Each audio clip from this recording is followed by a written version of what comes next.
Rapunzel. Once, in a sun-kissed land where wildflowers bloomed in impossible shades and laughter drifted on every breeze, lived a couple, Alara and Finn. They dreamed of a child with hair like spun sunshine, and their wish was granted in the form of a baby girl, Rapunzel. But their joyous garden bordered a peculiar one, belonging to Dame Gahel, a reclusive herbalist whose magic was as potent as her secrecy. Within Gothel's walls grew the sunpetal flower, whose dew, when consumed, granted boundless joy and radiant health. Alara, craving this joy during her pregnancy, took a single bloom. Gahel, enraged, demanded the child in return, promising only to protect her from the cruelties of the outside world. Heartbroken, Alara and Finn surrendered their daughter. Dame Gahel raised Rapunzel in a towering crystal spire, not cold or dark, but bathed in ever-shifting, kaleidoscopic light. The spire had no doors, only a single window at the very top. Rapunzel's golden hair grew impossibly long, cascading down the inside of the spire like a waterfall of pure light. Gahel, who was not truly malicious, but deeply fearful, used Rapunzel's hair as the only way in or out, calling, "Rapunzel, Rapunzel, let down your hair." Daily, Gahel would bring Rapunzel nourishing meals, colorful books, and beautiful fabrics, cultivating her intellect and artistic talents, but always warning her of the dangers beyond the spire walls, the harsh sun, the untrustworthy people, the crushing disappointments.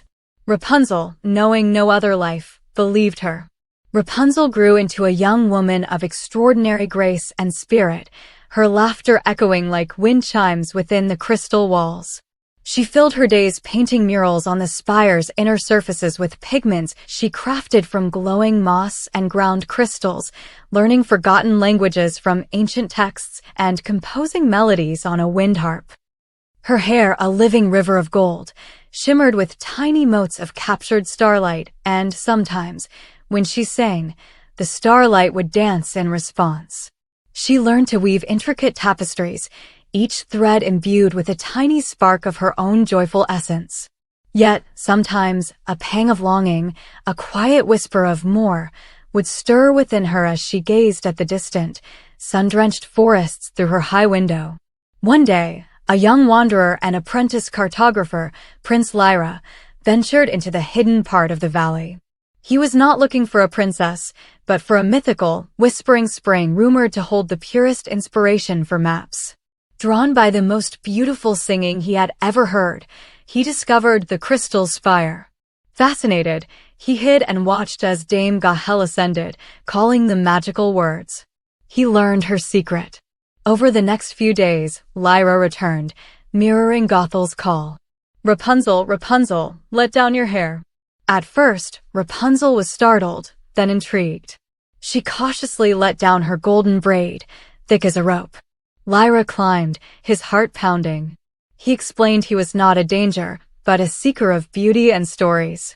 He spoke of the world outside, not with Gothel's warnings, but with wonder, of sparkling rivers, fields of blooming flowers, and the joyous clamor of villages. He showed her a map, not of dangers, but of wonders, marking the places where the sun painted the sky in fiery hues or where ancient trees told silent tales. Rapunzel, whose world had been so small and confined, found her heart expanding with every word.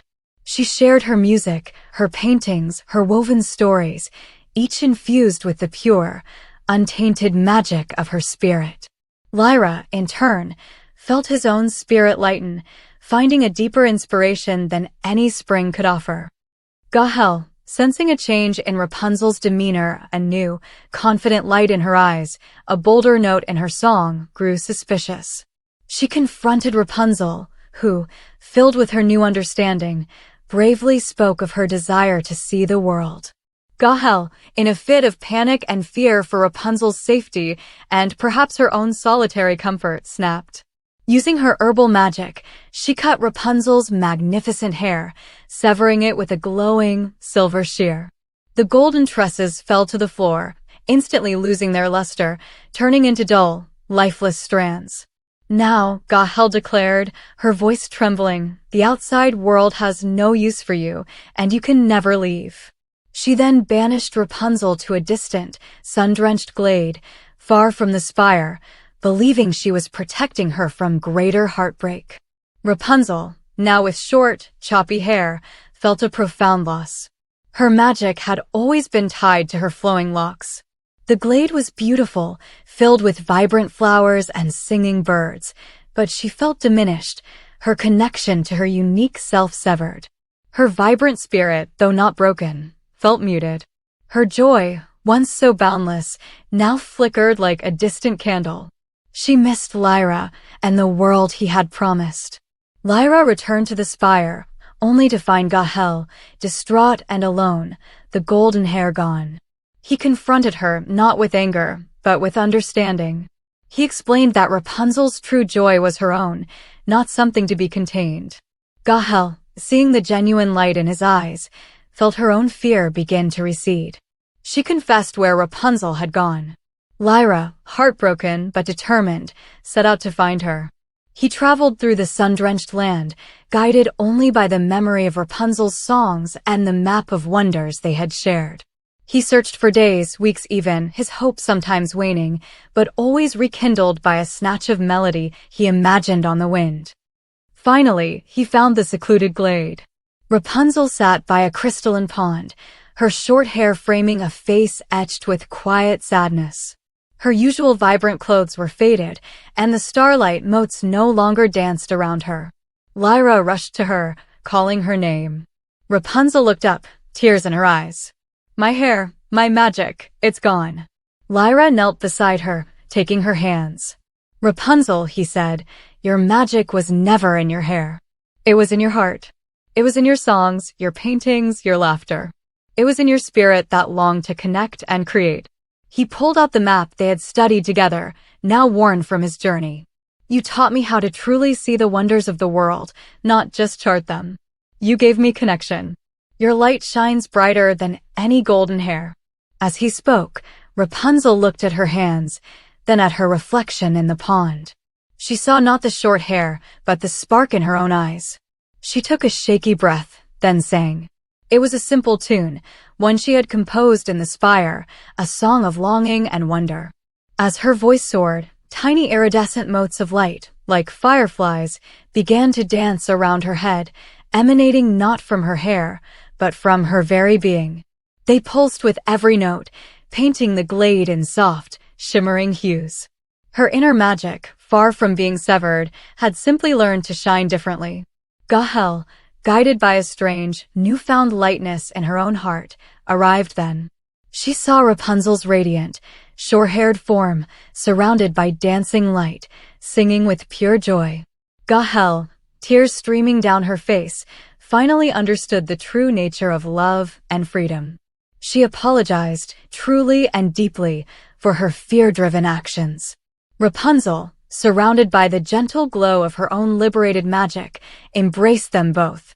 She saw that Gothel's fear, though misguided, had come from a place of trying to protect, and that Lyra's persistence had been born of true connection. Rapunzel and Lyra traveled the sun-kissed land together. She, with her vibrant spirit and melodies that now carried shimmering motes of light, taught others to find their own inner music, regardless of outward appearances. He, with his maps, charted not just lands, but the joyful connections between people. Gahel, freed from her fear, transformed her guarded garden into a vibrant, welcoming sanctuary, growing rare flowers whose petals whispered stories of joy and resilience. Rapunzel learned that true magic, like true beauty, radiates from within, unconstrained by external forms or circumstances. Freedom is not merely the absence of walls, but the presence of self-acceptance and the courage to share your unique light with the world, no matter how short your hair may be. And sometimes, the cutting of old ties is simply the prelude to a far brighter, more authentic bloom. If you enjoyed this story, subscribe the channel and like the video. Thank you.